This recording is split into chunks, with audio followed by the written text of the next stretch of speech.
जब कुदरत अपना रूप दिखाती है तो रूह कांप जाती है और ऐसा ही कुछ हुआ था फ्लाइट 571 के साथ। ये प्लेन एक बर्फीली पहाड़ी पर क्रैश हुआ, जमीन से हजारों फीट ऊपर। और इस क्रैश में जो पैसेंजर्स बचे रह गए उनके पास खुद को बचाने के लिए सिर्फ एक ही चारा था, अपने ही फैमिली मेंबर्स और यार दोस्तों का मांस खाना। फ्लाइट 571 की कहानी, चाहे इसे आप दुनिया का सबसे बड़ा चमत्कार कहो या मानव इतिहास की सबसे बड़ी क्रूरता, लेकिन इस कहानी को सुनकर आपकी रूह कांप जाएगी। ये दिल दहला देने वाली कहानी शुरू होती है 12 अक्टूबर 1972 को। साउथ अमेरिका के यूरुग्वाई देश से एक चार्टर्ड प्लेन उड़ान भरता है जिसको चिली देश की राजधानी सैंटियागो में पहुंचना है। इस प्लेन में बैठे हैं रग्बी प्लेयर्स और उनका मैच देखने जा रहे हैं उनके फैमिली मेंबर्स, उनके रिलेटिव्स और उनके यार दोस्त। इस प्लेन में टोटल 45 पैसेंजर्स हैं जिनमें 9 क्रू मेंबर्स हैं। ये फ्लाइट 3 घंटों में अपनी डेस्टिनेशन पर पहुंच जाएगी, लेकिन रास्ते में इसको एंडीज की पर्वतमालाओं को पार करना होगा। लेकिन दुर्भाग्य से आगे चलकर मौसम खराब मिलता है। इस वजह से इस फ्लाइट को रास्ते में ही अर्जेंटीना के मेंडोजा शहर में लैंड कराया जाता है। ये फ्लाइट रात भर वहीं रुकती है और अगले दिन यानी 13 अक्टूबर को उड़ान भरने के लिए तैयार होती है। लेकिन परेशानी ये है कि अभी भी मौसम खराब है। लेकिन अच्छी बात यह है कि इस फ्लाइट का जो पायलट है वो इस रूट से पहले भी 29 बार उड़ान भर चुका है। इस वजह से उसे पूरा आइडिया है कि इन एंडीज की पहाड़ियों को कैसे पार करना है। पायलट के कॉन्फिडेंस की वजह से ये फ्लाइट 13 अक्टूबर को दोपहर के 2:18 पर फिर से उड़ान भरती है। यहाँ से सैंटियागो पहुँचने में सिर्फ 1 घंटे का रास्ता बचा है और पायलट को पूरा भरोसा है कि 1 घंटे के बाद वो सही सलामत सैंटियागो में पहुँच जाएंगे। ये प्लेन करीब 18,000 फीट के एल्टीट्यूड पर उड़ रहा था और धीरे धीरे एंडीज की पहाड़ियों को पार करता जा रहा था। लेकिन आगे चलकर मौसम और खराब होता गया, जिस वजह से विजिबिलिटी और कम हो गई और पायलट को आगे कुछ भी दिखाई नहीं दे रहा था। अगर मौसम साफ होता तो पायलट आसपास की पहाड़ियों को देखकर आइडिया लगा लेता कि प्लेन कहाँ है, लेकिन इस समय तो पायलट केवल प्लेन के इंस्ट्रूमेंट्स पर ही निर्भर है। अब क्योंकि पायलट को पता था कि वो 1 घंटे में सैंटियागो पहुंच जाएंगे, इसीलिए वो अपनी लोकेशन का रफ आकलन करता रहा और 1 घंटे के बाद जब उसे लगा कि उसने एंडीज की पहाड़ियों को पार कर लिया है तो उसने सैंटियागो एयरपोर्ट पर एटीसी से प्लेन को लैंड कराने की अनुमति मांगी। एटीसी ने पूछा कि क्या आपने एंडीज की पहाड़ियों को पार कर लिया है? तो पायलट ने कहा कि हाँ, उन्होंने एंडीज की पहाड़ियों को पार कर लिया है। एटीसी भी पायलट द्वारा दी गई लोकेशन पर ही निर्भर थी, तो एटीसी ने प्लेन को लैंड कराने की परमिशन दे दी और पायलट से कहा कि आप प्लेन को 11,500 फीट के एल्टीट्यूड पर ले आओ। 3:21 पर पायलट प्लेन के एल्टीट्यूड को धीरे धीरे घटाने लगा। जैसे ही प्लेन नीचे आता है तो पायलट को दिखाई देता है कि अभी तो एंडीज की पहाड़ियां ही चल रही हैं और सामने एक बहुत बड़ी चट्टान है। जल्दी से पायलट प्लेन को फिर से ऊपर उठाने की कोशिश करते हैं, लेकिन अब बहुत देर हो चुकी थी। प्लेन को ऊपर उठाते उठाते प्लेन का पिछला हिस्सा पहाड़ी से टकरा जाता है और वो टूटकर अलग हो जाता है। प्लेन का पिछला हिस्सा खत्म होने की वजह से पीछे की जो सीटें थीं वो यात्रियों सहित हवा में उड़ जाती हैं और 3 पैसेंजर्स हवा में ही उड़कर खत्म हो जाते हैं। इस टकराव में प्लेन का राइट विंग भी टूट चुका था, जिस वजह से प्लेन डिसबैलेंस हो जाता है, जिस वजह से उसकी दूसरी विंग भी पहाड़ी से टकराती है और वो भी टूट जाती है। अब केवल प्लेन का फ्रंट पार्ट ही बचा था जो 350 किलोमीटर प्रति घंटे की रफ्तार से नीचे ग्लेशियर में टकराता है। प्लेन पूरी तरह से तहस नहस हो जाता है। प्लेन के पायलट तुरंत मारे जाते हैं। 45 में से 12 लोग इस घटना में मारे जा चुके हैं और 33 लोग अभी भी जिंदा हैं, लेकिन इनमें से ज्यादातर बहुत जख्मी हालत में हैं और उन्हें ये भी नहीं पता कि इस समय वो कहां पर हैं। ये क्रैश हुआ प्लेन जमीन से 3,570 मीटर की ऊंचाई पर एंडीज की किसी अनजान पहाड़ी पर बिखरा पड़ा है। क्या वो इस पहाड़ी से बचकर निकल पाएंगे या नहीं, ये कोई नहीं जानता।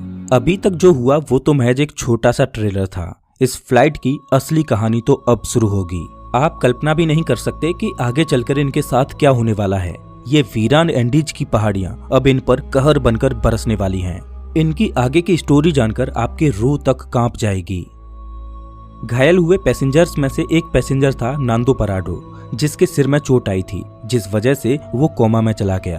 परेशानी ये थी कि जल्द ही सूर्य ढलने वाला था और शाम होने वाली थी। इस वजह से रेस्क्यू टीम के पास उनको ढूंढने के लिए ज्यादा वक्त नहीं था और बाई चांस अंधेरा होने से पहले उनको नहीं बचाया गया तो इस बर्फीली पहाड़ी पर रात गुजारना नामुमकिन होगा, क्योंकि यहाँ का तापमान रात में -30 डिग्री सेल्सियस तक पहुँच जाता है। जल्द ही रेस्क्यू के लिए 4 जहाज रवाना किए गए। इन चारों जहाजों ने एंडीज की पहाड़ियों को खंगाल डाला, लेकिन इन्हें कहीं भी कुछ भी नहीं मिला, क्योंकि प्लेन ऐसी जगह पर क्रैश हुआ था जहां पर सफेद बर्फ और घना कोहरा था और प्लेन भी सफेद रंग का ही था। इस वजह से ऊपर से देखने पर रेस्क्यू टीम को क्रैश साइट का अंदाजा ही नहीं हो पा रहा था। देखते ही देखते रात हो गई और उस दिन रात भर के लिए रेस्क्यू ऑपरेशन को स्थगित कर दिया गया। बचे हुए पैसेंजर्स को उम्मीद थी कि वो कैसे भी करके सिर्फ आज की रात काट लें, कल तो उन्हें कोई न कोई बचा ही लेगा। और उन्होंने क्रैश पड़े प्लेन में शेल्टर बनाया और रात गुजारी। ये रात इनके लिए बहुत भयानक थी, क्योंकि आज की रात इन्हें -30 डिग्री सेल्सियस में गुजारनी है।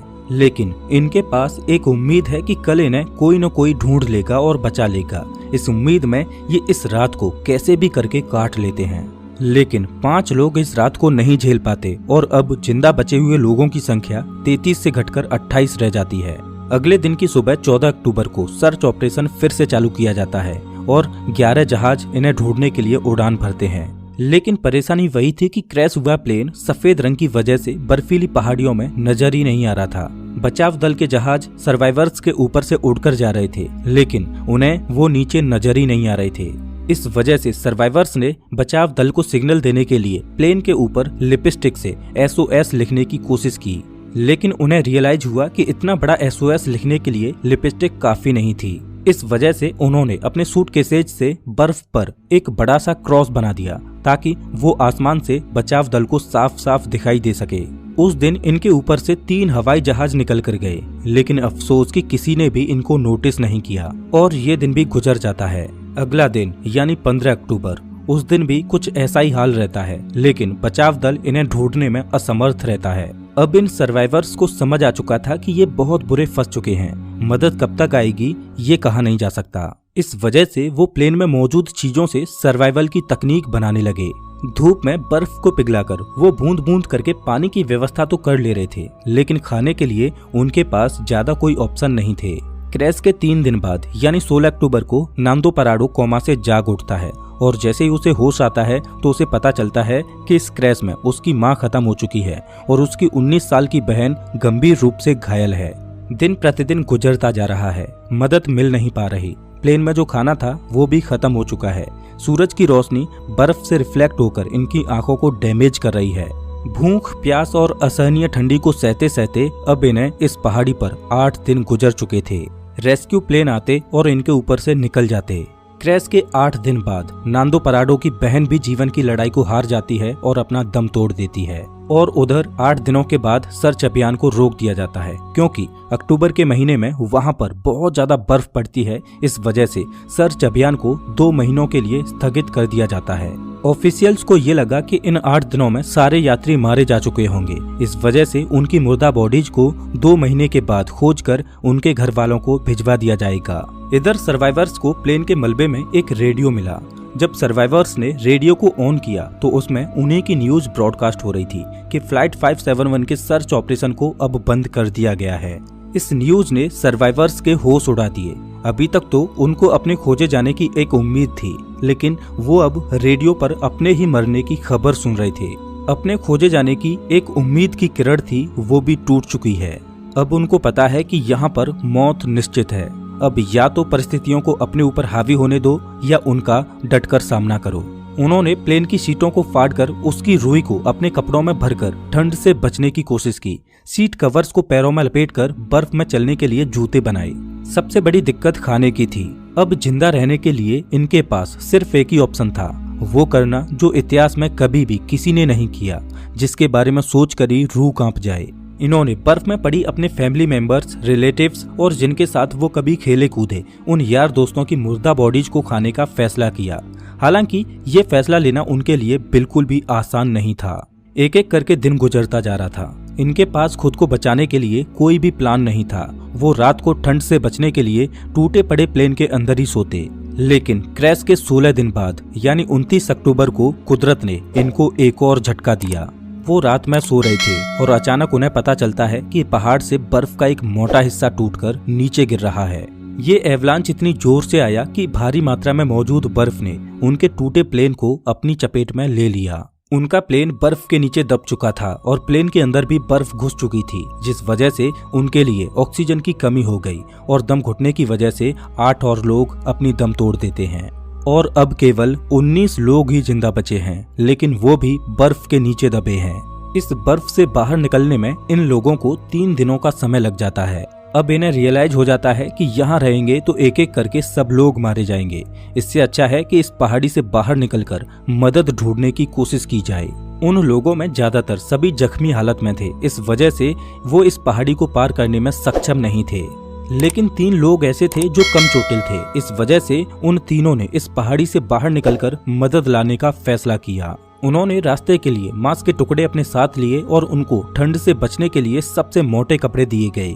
और क्रैश के 33 दिनों के बाद यानी 15 नवंबर को ये तीनों लोग मदद ढूंढने के लिए निकल पड़ते हैं। चलते चलते इनको शाम होने लगती है, तभी इनकी नजर प्लेन के दूसरे टूटे हुए हिस्से पर पड़ती है। प्लेन का जो पिछला हिस्सा टूटकर अलग हो गया था, उन्हें वो दिखाई देता है। जब वो उस मलबे के पास जाते हैं तो उन्हें उसमें खाने के लिए बहुत कुछ मिलता है। आज की रात उन्होंने इसी में गुजारने का फैसला किया। पिछले कुछ दिनों में आज की ये रात उनके लिए अच्छी रही। प्लेन के उस पिछले भाग में उन्हें एक बैटरी मिली। उन्होंने सोचा क्यों ना इस बैटरी को प्लेन के मेन बॉडी के पास ले जाया जाए और उसमें लगी कम्युनिकेशन डिवाइस को चालू करके मदद बुलाई जाए। लेकिन बैटरी का वजन 25 किलोग्राम था। इतनी भारी बैटरी को इतनी कमजोर हालत में क्रैश साइट पर ले जाना संभव नहीं था। फिर उन्होंने सोचा कि प्लेन की मेन बॉडी से उस कम्युनिकेशन डिवाइस को ही निकाल कर इस बैटरी के पास लाया जाए और उसे चालू किया जाए, जिसकी मदद से वो बचाव दल को बुला सकें। कुछ दिनों तक इन्होंने इसे चालू करने की कोशिश की, लेकिन इन्हें सफलता नहीं मिली और क्रैश के 59 दिनों बाद यानी 11 दिसंबर को एक और एवलांच आता है, जिसमें 3 और सर्वाइवर्स मारे जाते हैं, जिसके बाद जिंदा बचे लोगों की संख्या केवल 16 रह जाती है। और अब ये तीनों नौजवान कैनेसा, पराडो और विजिंटेन बिना किसी गियर के ग्लेशियर पर चढ़ाई करने के लिए निकल पड़ते हैं। ये तीनों पश्चिम दिशा की ओर चलते चले जाते हैं, लेकिन ये बिल्कुल भी नहीं जानते कि जिस दिशा में ये जा रहे हैं उसमें कोई इंसानी बस्ती इन्हें मिल पाएगी या नहीं। उनको बस ये लग रहा था कि उनको इस सामने वाली पहाड़ी को पार करना है और उन्हें मदद मिल जाएगी, और उन्हें उम्मीद थी कि वो 3 दिनों में इस पहाड़ी को पार कर लेंगे। इसीलिए उन्होंने अपने साथ में सिर्फ 3 दिनों के लिए ही मीट की सप्लाई रखी। इन्होंने धागे से सिलकर एक स्लीपिंग बैग बनाया था, तो ये दिन भर बिना किसी गियर के पहाड़ पर चढ़ते और रात में एक ही स्लीपिंग बैग में तीनों चिपक कर सोते। खुले में बिना किसी सुविधा के -30 डिग्री सेल्सियस में रात गुजारना कोई आसान बात नहीं थी। चलते चलते इन्हें चौथे दिन की सुबह हो चुकी थी, लेकिन अच्छी बात ये थी कि वो अब उस पहाड़ी की चोटी पर पहुंच चुके थे। जैसे ही ये पहाड़ की चोटी पर पहुंचे तो इनके पैरों तले जमीन निकल गई, क्योंकि पहाड़ पर चढ़कर इन्हें पता चला कि वो इतने दिनों से जिस दिशा में चल रहे थे वो गलत दिशा थी। आगे रास्ता खत्म ही नहीं होता। अब क्योंकि उनके पास खाने की सप्लाई बहुत कम थी, इस वजह से उन्होंने फैसला किया कि उनमें से एक बंदा क्रैश साइट पर वापस चला जाएगा और 2 लोग आगे जाएंगे। इस वजह से विजिंटन वापस लौट जाता है और पराडो और कनेसा आगे बढ़ते रहते हैं। उस पहाड़ की चोटी पर चढ़ने के बाद इनको सही रास्ते का अनुमान हो जाता है और ये दोनों कई दिनों तक आगे बढ़ते रहते हैं और कुछ दिनों के बाद इन्हें नदी की एक छोटी सी धारा मिलती है। वो उस धारा के साथ साथ नीचे चलते रहते हैं और लगातार 9 दिनों तक चलने के बाद 20 दिसंबर को नदी के दूसरे किनारे पर इन्हें 3 लोग दिखाई देते हैं। ये चलते चलते बहुत थक चुके थे। पिछले 9 दिनों में इन्होंने पहाड़ पर 61 किलोमीटर की हाइकिंग की थी और अब मंजिल इनके सामने थी। इन्होंने उनसे मदद की गुहार लगाई, लेकिन वो लोग टुमारो बोलकर चले गए। उस दिन उन्हें कोई मदद नहीं मिल पाई, लेकिन अगले ही दिन वो विलेजर फिर से वापस आया और एक पत्थर में कागज और पेन लपेटकर नदी के दूसरे किनारे पर फेंका। नांदो पराडो ने पेन और कागज को उठाकर जो भी घटना घटी थी उसके बारे में सब कुछ लिख दिया। जब उस विलेजर ने उस पेपर को पढ़ा तो वो सब कुछ समझ गया, क्योंकि उसे पता था कि इन पहाड़ियों में कुछ दिन पहले प्लेन क्रैश हुआ था और उस एरिया में भी पूछताछ के लिए लोग आए थे।